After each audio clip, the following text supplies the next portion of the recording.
हमारे व्यस्त जीवन में ईश्वर की आवाज। आपके पास मोबाइल रहता है और आप उसे किस मोड पर रखते हैं? एक्टिव मोड पर, पैसिव मोड पर, साइलेंस मोड, फ्लाइट मोड या ऑफ मोड पर? आप जिस मोड पर उसे छोड़ेंगे वह अपने हिसाब से आपके लिए कार्य करेगा। प्रभु ईसा आपसे कहते हैं, तुम अपने जीवन को पवित्र आत्मा के मोड पर रखो।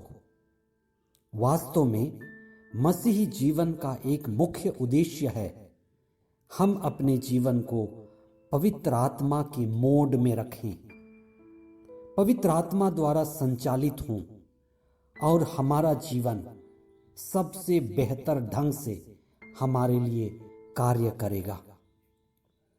पास्का का 6वां सप्ताह, सोमवार 10 मई 2021। पहला पाठ प्रेरित चरित अध्याय 16 पद संख्याएं 11 से 15 तक और संत यूहन्ना का सुसमाचार अध्याय 15 पद संख्याएं 26 और उसके आगे, अध्याय 16 पद संख्याएं 1 से 4 तक। सुसमाचार के मुख्य अंश।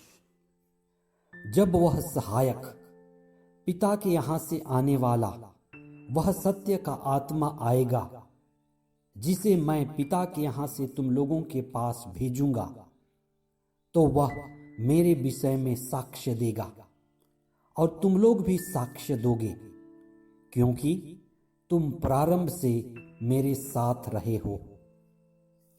खुशहाल व्यक्ति की संगति करने वाला खुशहाल होता है, दुखी व्यक्ति के साथ रहने वाला दुखी हो जाता है। शरीर हमें शरीर की ओर खींचता है, दुनिया हमें दुनियादारी की ओर खींच रही है। पवित्र आत्मा हमें ईश्वर की ओर खींच रहा है। जीवन के हर चुनाव और हर मोड़ पर पवित्र आत्मा आपको अपनी ओर खींचता है।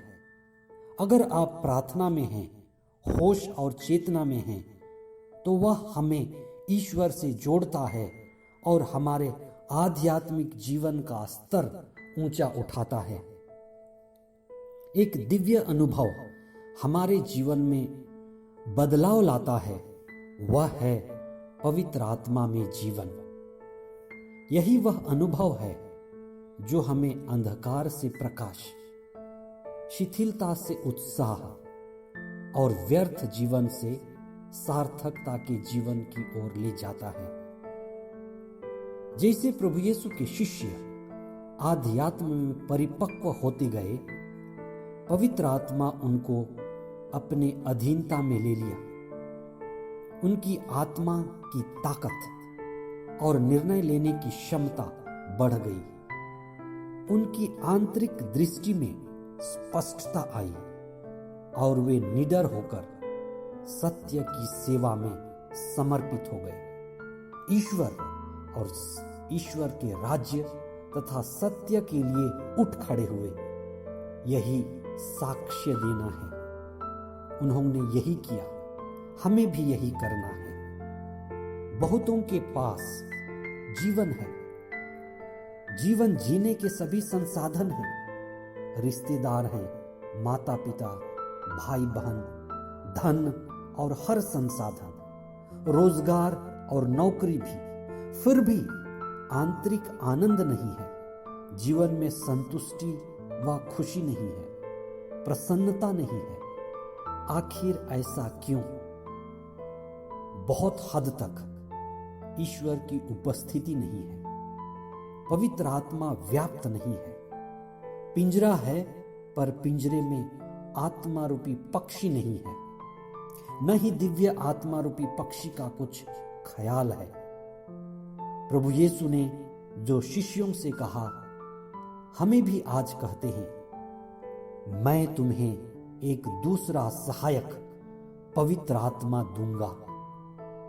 यही पवित्र आत्मा हमारी सबसे बड़ी जरूरत है।